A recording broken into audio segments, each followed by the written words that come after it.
नमस्कार साथियों, मैं संतोष सक्सेना एक बार पुनः स्वागत है मेरे YouTube चैनल पर। दोस्तों, आज का वीडियो आपके लिए बहुत महत्वपूर्ण साबित हो सकता है। आपको जैसा कि पता है, कल से स्टेट लेवल टूर्नामेंट की एंट्री शुरू होने वाली है। सभी दल कल प्रतियोगिता स्थल पर पहुंच जाएंगे और यदि आपकी पंजीयन के अंदर ड्यूटी है तो आपके लिए वीडियो बहुत ही महत्वपूर्ण साबित हो सकता है। तो आप सभी से निवेदन रहेगा, वीडियो को अंत तक जरूर देखें। आपका दायित्व, अगर पंजीयन समिति में आपकी ड्यूटी है तो आपके दायित्व क्या क्या रहेंगे, इसके बारे में आज हम चर्चा करेंगे। दोस्तों, आपके पास जैसे ही दल प्रभारी, दलाधिपति, दल प्रबंधक या टीम कोच फाइल लेकर आते हैं तो आपने उनके डॉक्यूमेंट्स कैसे चेक करने हैं, इसके बारे में आपको विस्तार से बताने जा रहा हूँ। तो शुरू करते हैं। दोस्तों, आप पंजीयन पर बैठ चुके हैं। आपने जो दल प्रभारी आएंगे उनकी फाइलें लेनी है। तो आप सर्वप्रथम जो दल प्रभारी या दलाधिपति जो भी आपके पास आए हैं उनका आप वार्म वेलकम करें, उन्हें स्थान ग्रहण करने के लिए कहें, क्योंकि वो सफ़र से आए हैं, थोड़ा सा परेशान महसूस हो सकते हैं। तो आप इन्हें इस तरह से फीलिंग करवाएं, आप बिल्कुल सही जगह आए हैं, आपको कोई दिक्कत नहीं होगी और आपका काम बहुत जल्दी से जल्दी कर दिया जाएगा, आपको कोई दिक्कत नहीं आने वाली। तो वेलकम करने के बाद में आपने उनकी फाइल लें और सबसे पहले देखें आप जो उनके साथ टीम है, दलाधिपति, दल प्रबंधक और कोच, उनका नियुक्ति पत्र उस फाइल के अंदर चेक कर लें और नाम मेच कर लें। वही व्यक्ति आपके पास आए हुए हैं तो आप वो फाइल आगे देखना शुरू करें। उसके अंदर उसके बाद जिला शिक्षा अधिकारी माध्यमिक द्वारा लगा हुआ टीमों का प्रमाण पत्र लगा हुआ है और डीओ द्वारा साइन है। उसके बाद आप चेक करें प्रतियोगिता के जो परिणाम है डिस्ट्रिक्ट लेवल के, वो उसके अंदर लगे हुए हैं। उसके बाद आप ड्रॉज की कॉपी चेक करें, जो टूर्नामेंट डिस्ट्रिक्ट लेवल पे हुआ है उसके अंदर विधिवत ड्रॉ डाल के टूर्नामेंट हुआ है, उसकी कॉपी जिला शिक्षा अधिकारी द्वारा प्रमाणित की हुई उस फाइल के अंदर लगी हुई है। उसके बाद प्रपत्र क और ख आपने चेक करने हैं। प्रपत्र क और ख दोनों डीओ सेकेंडरी द्वारा काउंटर सिग्नेचर हुए हैं और सभी बच्चों के साइन है, दलाधिपति शिविराधिपति के साइन है, वो आपने चेक करने हैं। क और ख जिसमें कोई कटिंग ना हो वो लगे हुए हैं। उसके बाद आएंगे फाइल के अंदर एबिलिटी फॉर्म। सबसे महत्वपूर्ण है एबिलिटी फॉर्म के अंदर जो बच्चों के फोटो लगे हुए हैं, सभी फोटो बाकायदा जो संस्था प्रधान है उसके द्वारा प्रमाणित होने चाहिए। कोई भी फोटो अगर प्रमाणित नहीं है तो वो फोटो बदली जा सकती है, इसलिए आप विशेष तौर पर गौर कर लें कि उसमें संस्था प्रधान द्वारा उस पिक्चर को प्रमाणित किया गया है। और सभी साइन आप चेक कर लें। फाइल के अंदर जो एबिलिटी फॉर्म लगे हुए जितने हैं सभी डीओ सेकेंडरी द्वारा काउंटर साइन होंगे, संस्था प्रधान के साइन होंगे, खिलाड़ी के होंगे, मेडिकल रिपोर्ट होगी, सारे विधिवत साइन हैं और कोई काट छाट नहीं है, वो आप फार्म ले लें। उसके बाद आप जब एबिलिटी फॉर्म के अंदर चेक करेंगे तो आप प्रपत्र क और ख से उनका मिलान करेंगे। उनकी डेट ऑफ बर्थ और उनका नाम, फादर नेम सेम है, ये आपने विशेष तौर पे चेक करना है। एबिलिटी फॉर्म और प्रपत्र क ख ये सारा का सारा डाटा है वो सेम होना चाहिए। अब डेट ऑफ बर्थ के बारे में पहले भी मैं वीडियो में बता चुका हूँ, एक बार पुनः आपको बता दूं। इस प्रतियोगिता के लिए जो पात्र है उनकी डेट ऑफ बर्थ क्या होनी चाहिए। तो दोस्तों, अंडर 17 और अंडर 19 दो तरह की कैटेगरी इस बार टूर्नामेंट में हो रही है अभी तक। तो अंडर 19 के लिए 2003 से लेकर जो भी जो खिलाड़ी है उसकी 2003 से बर्थ शुरू हुई हो और 2007 तक कोई भी डेट हो चलेगी। और उसके अलावा 2008 में सिर्फ एक दिन, 1 जनवरी 2008 ये ही वैलिड है। तो आप ध्यान रखें, 3 से 7 और 1 जनवरी 2008 के खिलाड़ी अंडर 19 में भाग ले सकते हैं। उसके बाद अंडर 17 के लिए क्या है, 2005 से लेकर 2010 तक कोई भी विद्यार्थी जिसकी डेट ऑफ बर्थ 2005 1/1/2005 से लेकर 2010 तक कोई भी डेट हो, उसके अलावा 1/1/2011 में मात्र एक दिन है, 1/1/2011 वो इस प्रतियोगिता में भाग लेने के लिए पात्र है। इसके अलावा आपने देखना है कि वो जो भाग लेने वाले खिलाड़ी हैं वो अंडर 19 में कक्षा 9 से 12वीं का विद्यार्थी होना कंपलसरी है। अगर 9 से नीचे का विद्यार्थी है तो वो अंडर 19 नहीं खेल सकता। और इसी प्रकार से अंडर 17 में कक्षा 6 से लेकर 12 तक का विद्यार्थी ही भाग ले सकता है। अगर 6 से नीचे का विद्यार्थी है तो अंडर 17 नहीं खेल सकता। तो इस चीज़ का आप विशेष ध्यान रखें। इस पर एज में अपर और लोअर लिमिट दोनों है और क्लासों के अंदर भी अपर और लोअर लिमिट दोनों लगाई गई है। पहला प्रतियोगिता जब होती थी तो उसमें ऐसी कंडीशन नहीं आती थी, इस बार डेट ऑफ बर्थ के मामले में ये कंडीशन लगाई गई है। और जो अंडर 19 है उसमें भी कक्षा की कंडीशन लगाई है। पहले उसमें 6 से 12 तक का विद्यार्थी भाग ले सकता था, इस बार 9 से 12 का विद्यार्थी ही भाग लेगा।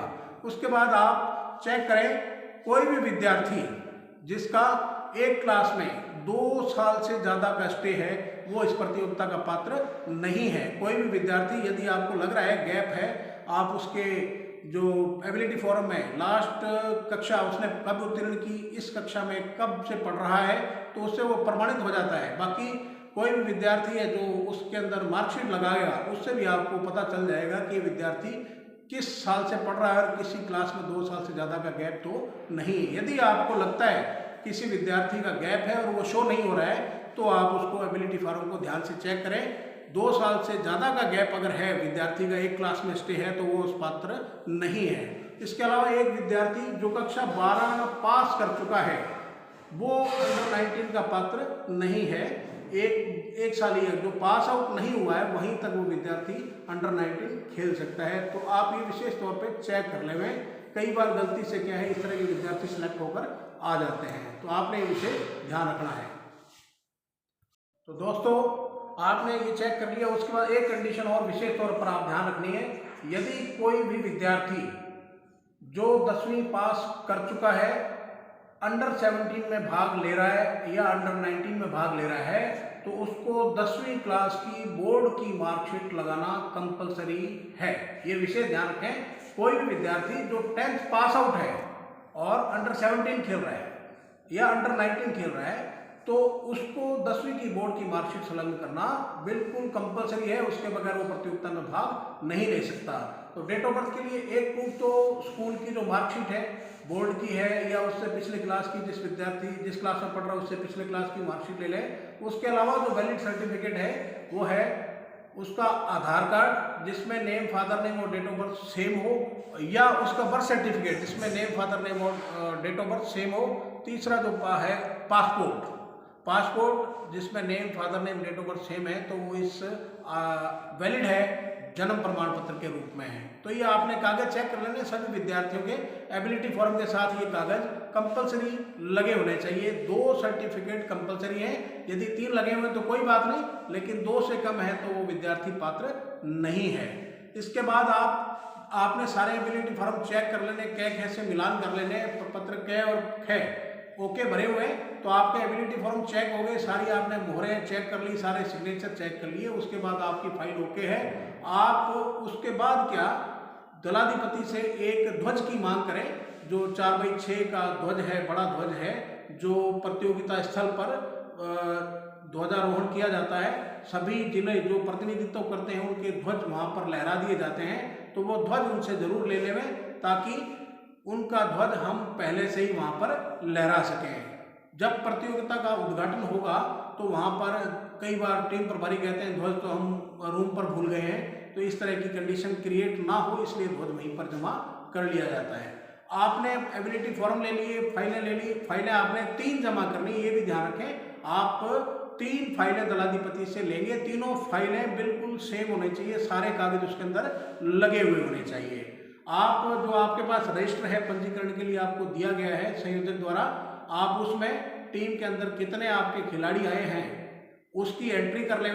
दल प्रभारी के साथ यदि दल है तो आप मौके पर ही सभी खिलाड़ियों के साइन करवा लें, अन्यथा जब वो शाम को दोबारा आएंगे मार्च पास्ट का रिहर्सल करने के लिए, उस दौरान दलाधिपति को आप कहें कि आप विद्यार्थियों के साइन यहाँ पर करवा देंगे।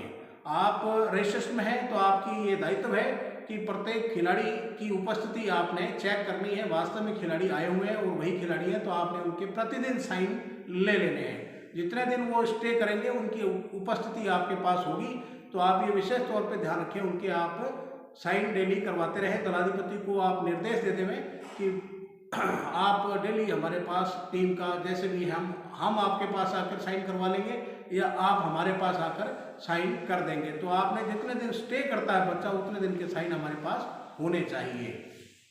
अब आप इसके बाद आपने फाइलें जमा कर ली। इसके बाद आप जो भी दलाधिपति है उसको आप जो भी निर्देश देना चाहते हैं प्रतियोगिता संयोजक द्वारा जो आपको उपलब्ध करवाए हैं उनकी एक कॉपी, उनको ड्रॉज की कॉपी उपलब्ध करवा दें। आवास व्यवस्था की उनको सारा रूट चार्ट और वो सारा समझा दें भी आपने इस तरह से यहाँ पर जाना है और ग्राउंड की व्यवस्था कहाँ पर, उसके बारे में सारी डिटेल उन्हें बता दें और उनको रवाना कर दें।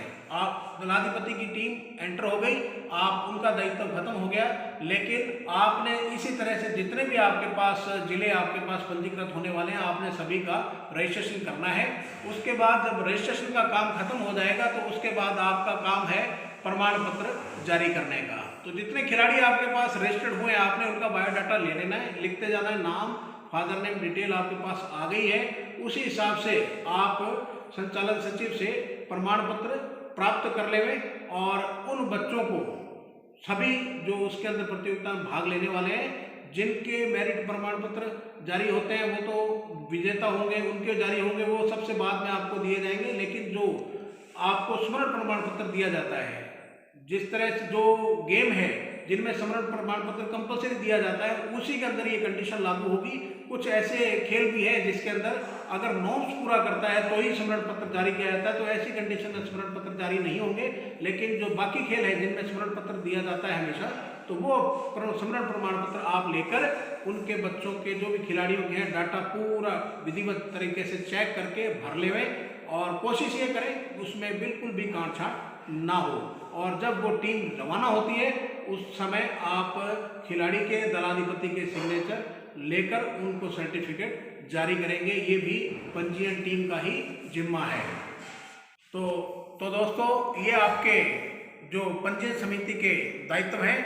आप अगर कहीं भी अटकते हैं तो आप वीडियो की सहायता से आप पंजीयन और उस अपनी लायबिलिटी वगैरह चेक कर सकते हैं। आपको कहीं भी दिक्कत नहीं आएगी।